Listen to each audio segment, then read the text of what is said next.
आज हम स्टार्ट करने वाले हैं क्लास 12 हिंदी ग्रामर से एक ऐसा टॉपिक जिसे आप पढ़ने के बाद याद करने के बाद 2 से 3 मार्क्स सिक्योर कर सकते हैं। गाइज इसका फर्स्ट वीडियो अपलोड कर रखा है, चेक नहीं किया है तो फटाफट से जाकर डिस्क्रिप्शन में प्लेलिस्ट लिंक दिया है, वहां जाकर चेक कर लीजिए। फर्स्ट ऑफ ऑल हम श्रृंगार रस की डेफिनेशन देखेंगे। आपसे किसी भी रस की डेफिनेशन विद एग्जाम्पल पूछ ली जाती है, तो मैंने सारे रस की डेफिनेशन विद एग्जाम्पल दी है। तो श्रृंगार रस की डेफिनेशन है, नायक नायिका के सौंदर्य तथा प्रेम संबंधी वर्णन को श्रृंगार रस कहते हैं। श्रृंगार रस को रसराज या रसपति कहा जाता है। इसका स्थायी भाव क्या होता है? रति होता है, जो मैं आपको पहले ही बता चुकी हूँ। नायक और नायिका के मन में संस्कार रूप में स्थित रति या प्रेम जब भी रस की अवस्था में पहुंच जाता है तो वह श्रृंगार रस कहलाता है। इसके अंतर्गत सौंदर्य, प्रकृति, सुंदर वन, वसंत ऋतु, पक्षियों की चहचहाट आदि के बारे में वर्णन किया जाता है। तो गाइज यहाँ पर उसी श्रृंगार की बात कर रहे हैं जो मेकअप चलता है ना, लेडीज करती हैं दूसरों को रिझाने के लिए, और जो हमारा नेचर है उसकी सुंदरता, पक्षियों की जो भी चीज़ देखने में हमें बहुत ज़्यादा खूबसूरत लगती है, अपनी तरफ अट्रैक्ट करती है, वहाँ क्या होता है? श्रृंगार रस प्रेजेंट होता है। फॉर एग्जाम्पल, कहत नटत रीझत खिजत, मिलत खिलत लजियात, भरे भौन में करत है नैनुन ही सो बात। ये एग्जाम्पल आप याद कर लीजिएगा अच्छे से। चलते हैं नेक्स्ट रस की तरफ, हास्य रस। हास्य रस की डेफिनेशन, यह रस मनोरंजक है, मतलब हंसना है, हमें इसमें खुशी होती है, तो ये क्या है? मनोरंजक है। हास्य रस नव रसों के अंतर्गत स्वभावता अपने अधिक सुखात्मक रस प्रतीत होता है। हास्य रस का स्थायी भाव हास होता है। इसके अंतर्गत वेशभूषा, बाड़ी आदि को की विकृति को देखकर मन में जो प्रसन्नता का भाव उत्पन्न होता है उसमें हास की उत्पत्ति होती है, इससे ही हास रस बनता है। हास्य रस 2 प्रकार के होते हैं, आत्मस्था और परास्थता। ठीक है, आत्मस्था हास्य केवल हास्य के विषय को देखने मात्र से उत्पन्न होता है, जबकि परास्तता हास्य दूसरों को हंसते हुए देखने से प्रकट होता है। ठीक है, केवल हंसती हुई चीज़ों को आप देख लें या फिर कुछ ऐसी चीज़ें जिससे आपको देखकर हंसी आ जाए, वहां पर अगर आपको हंसी आ रही है तो आत्मस्था होता है, और अगर आप दूसरे की हंसी को देखकर हंसने लगते हैं तो वहां पर परास्ता रस प्रेजेंट होता है। फॉर एग्जाम्पल, बुरे समय को देखकर गंजे तू क्या रोए, किसी की हालत में तेरा बाल न बाका होए। मतलब एक गंजा व्यक्ति किसी की बुरे समय को देखकर क्या रोएगा, क्योंकि उसका बाल तो कभी बाका हो ही नहीं सकता, उसके सिर पर कभी बाल है ही नहीं। तो ये क्या है? एक हास्य पंक्ति है। ठीक है, नेक्स्ट उदाहरण यहाँ पर दिया है, मैं ऐसा महावीर हूँ, पापड़ तोड़ सकता हूँ, अगर गुस्सा आ जाए तो कागज मरोड़ सकता हूँ। आप समझ गए होंगे कि कोई ऐसा महावीर होगा जो पापड़ तोड़ने की बात कर रहा हो, ठीक है, और गुस्सा आने पर कागज को फाड़ने की। तलवारें चलाते हुए तो हमने महावीरों को देखा है, पर ये तो पापड़ तोड़ रहे हैं। चलते हैं नेक्स्ट की तरफ। नेक्स्ट है करुण रस। करुण रस की डेफिनेशन, इसका स्थायी भाव शोक होता है, मतलब जहां पर भी शोक की स्थिति पैदा होती है वहां पर करुण रस प्रेजेंट होता है। इस रस में किसी अपने का विनाश या अपने का वियोग, द्रव्यमान नाश और प्रेमी से सदैव बिछुड़ जाने या दूर जाने के दुख की वेदना उत्पन्न होती है, उसे करुण रस कहते हैं। जो आजकल जीएफ और बीएफ में चलता है ना, पैचअप और ब्रेकअप वाला सीन यहाँ पर दिया गया है, प्रेम और प्रेमिका। ठीक है, बट आजकल के प्रेमी और प्रेमिका का कंपैरिजन उस टाइम के प्रेमी और प्रेमिका से मत करिएगा। तो यद्यपि वियोग श्रृंगार रस में दुख का अनुभव होता है, लेकिन वहां पर दूर जाने वाले पुनः मिलन की आशा बंधी रहती है, अर्थात जहां पर पुनः मिलने की आशा समाप्त हो जाती है वहां पर करुण रस हो जाता है। जब भी हमें हमारा कोई अपना छोड़कर चला जाता है, मतलब वो स्वर्गवासी हो जाता है, तो हम वहां पर रोते हैं, बिलखते हैं, उसे याद करते हैं, वहां पर करुण रस प्रेजेंट होता है। इसमें नी विश्वास, छाती पीटना, रोना, भूमि पर गिरना आदि भाव व्यक्त होता है, या किसी प्रिय व्यक्ति के चिर विरह और मरण से शोक उत्पन्न होता है, उसे करुण रस कहते हैं। फॉर एग्जाम्पल, रही खरकती हाय सूलसी, पीड़ा उरके दशरथ के, ग्लानि त्रासा वेदना, वित शाप कथा वे कह न सके। मतलब जब राम जी गए थे तो उन्हें पीड़ा तो हो रही थी, बट वो उस पीड़ा को किसी से कह नहीं पाए थे। नेक्स्ट है वीर रस। तो वीर रस की डेफिनेशन रहेगी, जब किसी रचना या वाक्य आदि से वीरता जैसे स्थायी भाव की उत्पत्ति होती है तो उसे वीर रस कहा जाता है। इस रस के अंतर्गत जहाँ युद्ध और कठिन कार्य को करने के लिए मन में जो उत्साह की भावना विकसित होती है उसे ही वीर रस कहा जाता है। इसमें शत्रु पर विजय प्राप्त करने, यश प्राप्त करने आदि प्रकट होता है। इसका स्थायी भाव उत्साह होता है। सामान्य रौद्र और वीर रसों की पहचान में कठिनाई होती है। इसका कारण यह है कि दोनों में उपादान बहुधा एक दूसरे से मिलते जुलते हैं। कभी कभी रौद्रता में वीरता तथा वीरता में रौद्रता का आभास भी देखने को मिलता है। लेकिन रौद्र रस के स्थायी भाव क्रोध तथा वीर रस का स्थायी भाव उत्साह होता है। दोनों का स्थायी भाव क्या रहता है? अलग रहता है।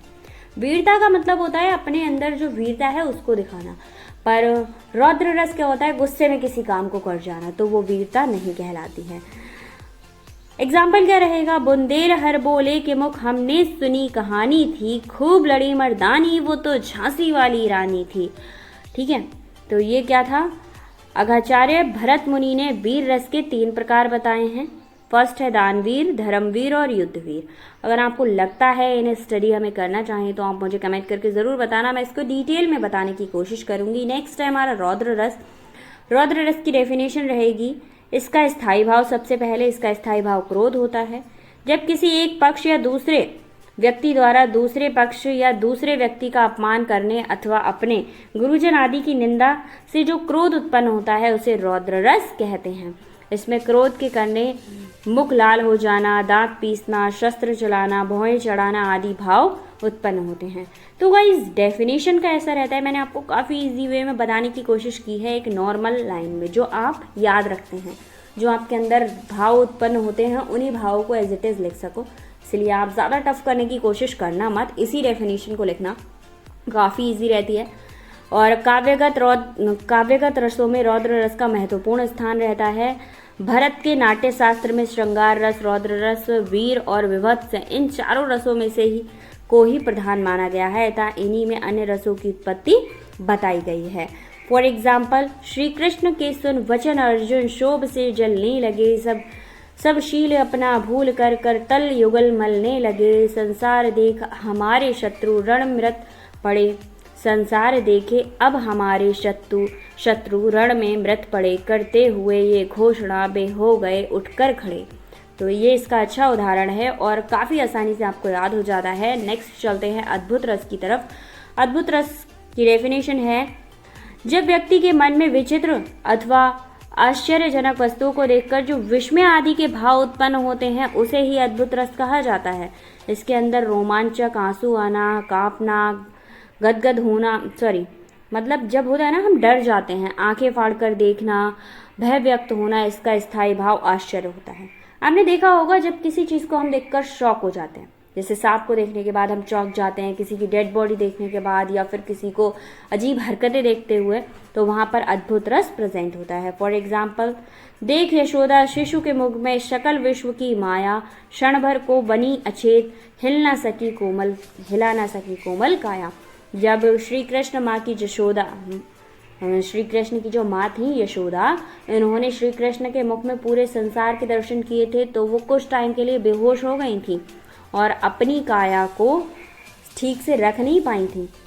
नेक्स्ट है भयानक रस। तो भयानक रस की डेफिनेशन है, जब किसी भयानक या बुरे व्यक्ति या वस्तु को देखने या उससे संबंधित वर्णन करने पर किसी को दुखद घटना का संस्मरण होने लगे या मन में जो व्याकुलता अर्थात परेशानी उत्पन्न होती है तो उसे भय कहते हैं। उस भाव से उत्पन्न होने वाले जिस रस की उत्पत्ति होती है उसे भयानक रस कहते हैं।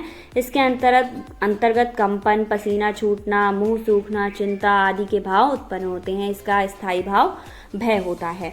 अच्छे से याद कर लीजिएगा स्थायी भाव क्या होता है। अगर आपको छोटी सी भी डेफिनेशन याद है और आप लिख देते हैं लास्ट में कि इसका स्थायी भाव भय होता है या फिर इसका स्थायी भाव हास्य होता है तो आपको आसानी से नंबर मिल जाते हैं।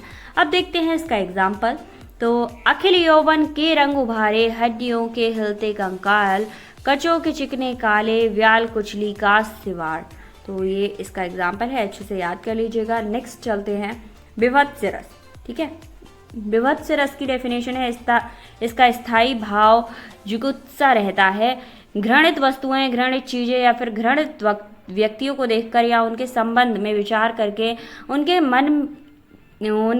संबंध में सुनकर मन में जो उत्पन्न होने वाली घृणा या ग्लानि ही विभत्स रस की पुष्टि करती है। दूसरे शब्दों में विभत्स रस के लिए घृणा और जुगुप्सा का होना आवश्यक होता है।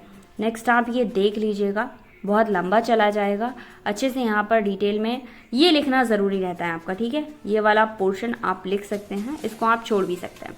एग्जाम्पल क्या है, आंखें निकाल उड़ जाते हैं, क्षण भर उड़कर आ जाते हैं, शब जीभ खींचकर कौवे चुभल चुभल कर खाते हैं, भोजन में श्वान लगे मुर्दे थे भू पर लेटे, खा मांस चाट लेते हैं, चटनी शैम बहते बेटे, बहते बहते बेटे। मतलब यहाँ पर शब को कौवे खा रहे हैं, कुछ ऐसा एक्सप्लेन किया है।